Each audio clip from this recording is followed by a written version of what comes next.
Hey everyone, welcome to my channel. My name's Amanda. I am autistic. I have ADHD. I have total aphantasia, and I have a memory disorder called SDAM that stands for severely deficient autobiographical memory.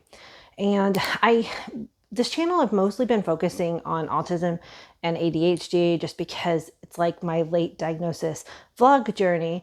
But I like to mention about the memory disorder and having total aphantasia because those neurodivergencies also really affect my presentation of autism. A lot of autistic people have really superior memories, but I lack a memory. I can't get comfortable this morning. Common autistic trait. We don't sit still usually. So I do mention that I have the memory disorder because it affects my life quite significantly, actually. And so does having aphantasia, really. Aphantasia is the inability to visualize in your mind. And I have total aphantasia where I don't experience any of the senses in my mind.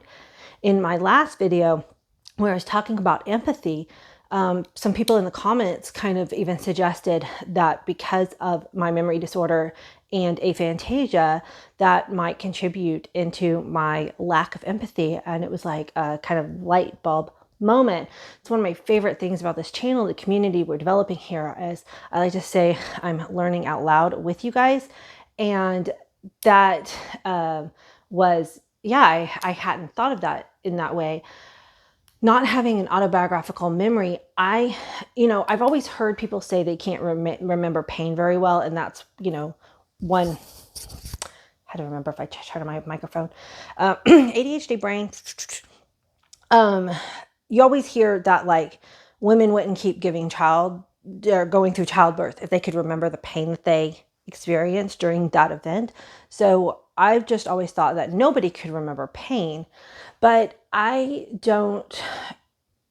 literally have no previous experience of remembering pain. And just this weekend, like a super example of it, my husband and I went to a restaurant and we ate some really greasy food, and which isn't something that we're used to. And he started complaining of stomach pain. And again, I lack empathy. So I have cognitive empathy, but not emotional empathy. So, I heard his words and I tried to respond in kind. And you have to watch that video to kind of go into more depth about that. But I just can't really empathize with somebody else's pain because I cannot feel their pain or their emotion in my own experience. But a couple hours later, my stomach started hurting, and it was like, oh my gosh, this is what he must have been feeling, or something similar to it. Oh my gosh, I should have given him a lot more sympathy because I could not relate to his words because I don't experience or can remember pain in any way if I'm not feeling it in that moment. It was kind of just like interesting timing since I just kind of uploaded that video a little bit ago and then had a perfect example of feeling empathy because, I was wanting to go do stuff and he was like, I'm not feeling well. And I'm just like, oh, okay, I understand.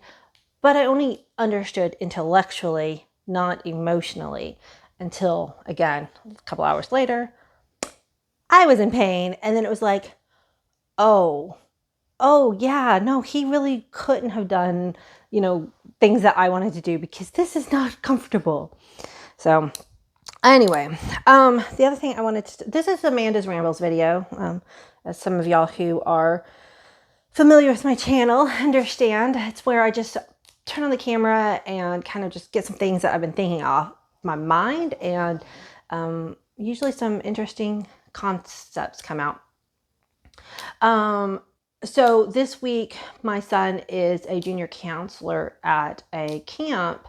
So I've been doing a lot of driving back and forth. It's more driving than I normally do. So in that drive time, I've had a lot of time to process.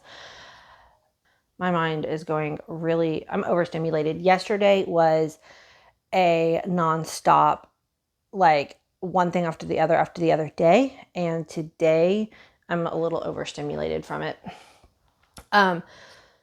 But so here's my tea mug. It's a little kitty cat.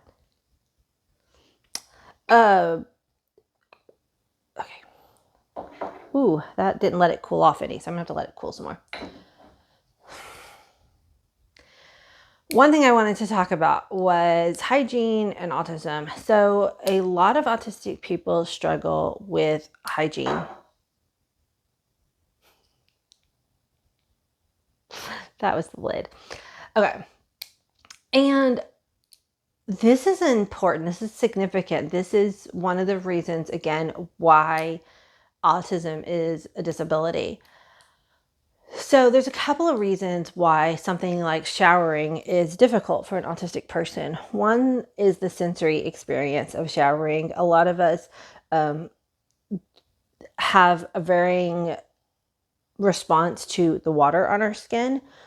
Some people, the water droplets actually feel painful. Some people just, it tickles. Some people it's just uncomfortable. I don't really have a problem with the water on my skin, but I have a significant problem with the wet hair on my skin to the point where I literally will scratch my skin till it's bleeding, trying to get a hair off. Or once the hair is removed, it still feels like it's on my skin. So I will keep scratching at that area. And before my diagnosis, I basically just would dissociate through the shower. That's one reason why I would scratch, because I wouldn't be aware of all of this happening. So there's just some sensory experiences, like, some people, the smells of different shampoos and soaps might be too hard. And even when you find something that's unscented, it's still going to have a natural scent. So finding a natural scent that you respond well to. So, and then the other sensory experience is temperature changes. So in the winter, taking off your clothes, the bathroom might be very cold, going into a hot shower and then getting out of the shower and it's cold again. And those temperature changes, that's one of the things that I struggle, and I've always struggled with, and I did not realize it was due to my autism. And I would dread showering because I hate being cold. Like, cold equals pain to me.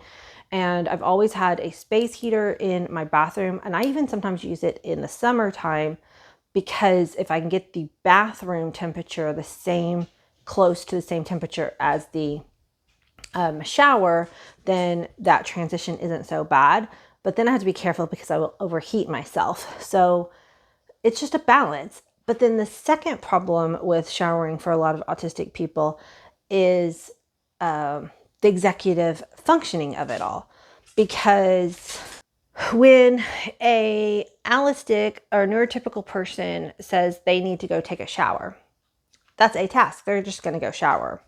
For an autistic person or someone with ADHD, it's like 50 tasks. It's changing location. Like, I have to go from this room to that room. And that actually, changing location is a bigger impediment to doing a task than one would think. Sometimes, depending on where you are mentally, that can be a thing.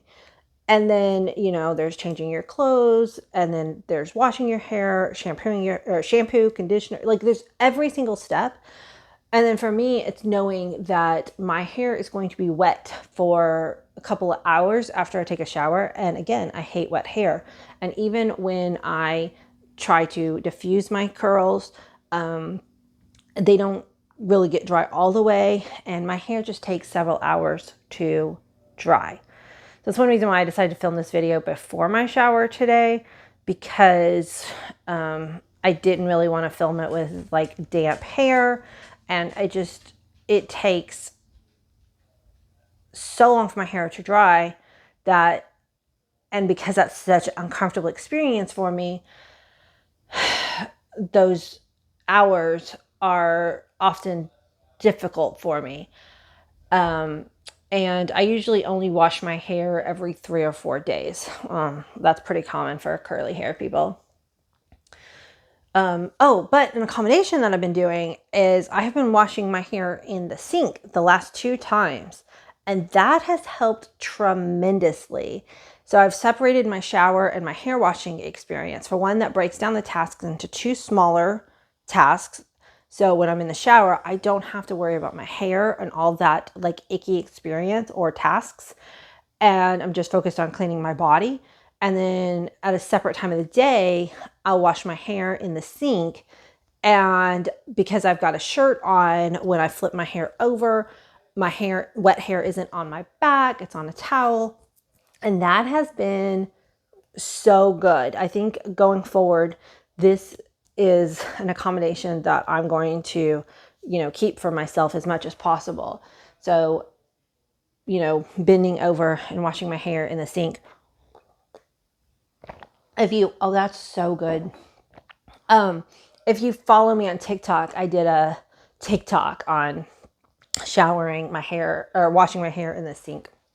But the other thing that I wanted to talk about, which is super important, and again, when I'm saying the reason why it's a disability, I'm, mostly stay-at-home mom making content. If I delay my shower experience, it's not really socially going to affect me too much. But for an autistic person who has to go to work regularly, they have to find emotional and mental and physical energy to make sure showering is part of their fairly regular routine, because when you go to an office with a bunch of people or whatever your job is, whether it's an office or some other with people, there's a societal expectation that you show up clean and not smelling and presentable. Often if you're female, there's an expectation of makeup in our society. Luckily, that is sort of changing. When my mom was working, and she's undiagnosed autistic, she actually had the expectation of pantyhose. Like, she worked in an office and the women were required to wear pantyhose. And I think most of them were required to even wear heels. And she was able to get a medical exception to not wear high heels in her office building because of her bad feet. And it's just insane that those kinds of dress codes existed.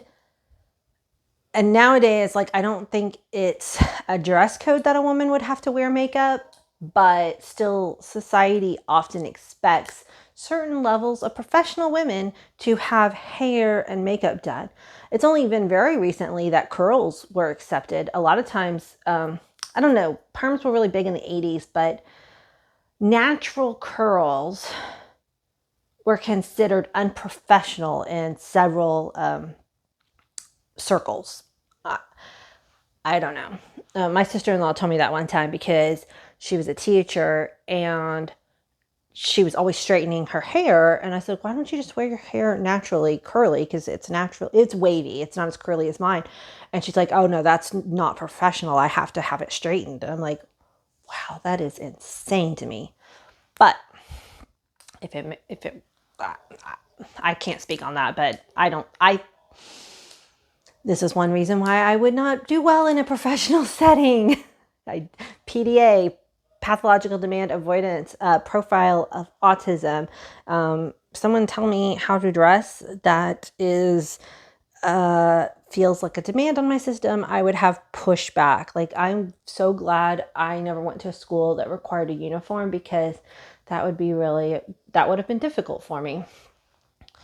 So the other thing, talking about accommodations, that I wanted to talk about is I'm really excited. Yesterday, I started physical therapy for the first time of this round. I've done physical therapy in the past. As most of y'all know, if you've been on my channel for a while, and thank you guys for being repeat watchers. I had foot surgery back in April, and I'm still, recovering from it. It was a big deal. And so now I'm to the point where I'm going to a physical therapy. And so I had my first appointment yesterday. And anytime I go to a new doctor's office, there's a lot of anxiety involved. And I'd gone to a different physical therapist before, but I wasn't really happy with them. So when my foot doctor recommended this place, I decided I was going to go ahead and give them a try. And when I was sitting down to fill out the forms, they gave me that one with the pain scale. And I absolutely hate those pain scales because they mean nothing to me. They might as well be a different language. There must have been some meeting between the neurotypical people where they said that, this is what it means and we all have the same understanding. And they didn't tell the neurodivergent people. But that's not even true because I've talked to so many different people and everybody interprets that pain scale differently. I don't understand why it's a tool. It makes no sense because nobody agrees on what it means. Like some people have a general, at least somewhat close idea, but anyway, so for the first time, I wrote on the paper because there was a couple questions and then there was the pain scale and there was like circle the areas of the body that hurt, which I probably could have done that. But again, the questions didn't really seem to apply because I wasn't in there for pain. I was in there for rehabilitation of a surgery. So I'm not actually currently in pain unless I do something wrong, then that's painful. Like if I step incorrectly or I can't reach up on my tippy toe right now because my calf muscle is still too tight. So if I try to do that, that hurts. So there are certain movements that are painful, but in general, I'm not in pain. So the form, it's just like, it didn't even feel like it applied to me. So instead of trying to squeeze all of this information into like the line that they gave me to explain why you're here, I wrote, I'm autistic. I need help filling out this form. And that was really scary to write down and so freeing all at the same time. It was scary because it was like, asking for help is not something that comes easily to me. I've always been a DIYer. I'll figure it out on myself. So putting that down there was a lot, but it also was a big sigh of relief because it was like, I don't know what the doctor wants. And I would rather talk to them and have them fill out the form and write down whatever I say. They can put it down on their form, how they want to interpret it. And so we sat down and he was very generous with me. And I just, explained the whole history of everything. And he wrote down what information that he needed on the form. And I'm going to tell you guys, do that. Do it. It made it so much more easy for me because I wasn't overthinking and I wasn't leaving out important information because that could happen too. Like I can either put too much information or I don't put enough information.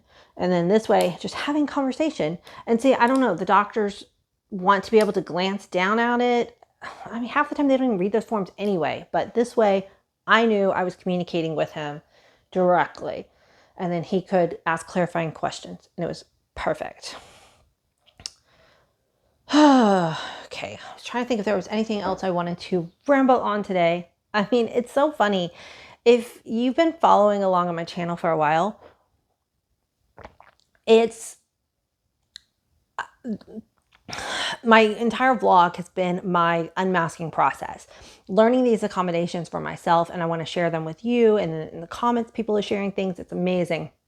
But it really goes to show how autism is not a static disorder because 2 or 3 videos ago, I was having a hard time getting any words out. And then today, I'm talking so fast, I can hardly keep up with my own brain. Day to day, how we talk and interact is so vastly different. And because of my memory disorder, that was the other thing I wanted to say really quick. But yeah, because of my memory disorder, having this vlog is amazing because I can go back and I can see the difference in myself. And it's like, oh, wow, this really has been an unmasking journey and a process, because I am a lot different than I was from some of the first videos several months ago. But one more thing before I go about my memory disorder, and I was talking about pain and stuff. And the pain scale, I think the pain scale for me would be like 3 things: not in pain, oh wow, this is uncomfortable, or this is very concerning, ouch, this hurts a lot. Those would be my 3. Like, and then I was thinking about it, it's like, I've only been to the emergency room twice that I can remember in my life. Like, I'd have to ask my mom if I've been other times, but I think I've only been twice. And one time it was because I was having breathing. So that was very concerning. Like, I couldn't breathe very regularly, and they rushed me to the back. Like, I skipped the entire line because I was breathing so erratically. And then the second time was when I went temporary blind from a migraine. And again, that was this is very concerning, I can't see. And apparently it was I think it's called an ocular migraine, and I hadn't had pain yet. The pain came later, but weirdly my symptoms presented with temporary blindness before any pain. And that was very concerning. And now looking back, it was very much likely due to an autistic shutdown, overstimulation. That's where the migraine happened from. Anyway, thank you guys so much for joining me today. My little mug of tea. I love these videos so much, and can't wait to see y'all in the comments, and I will talk to you later.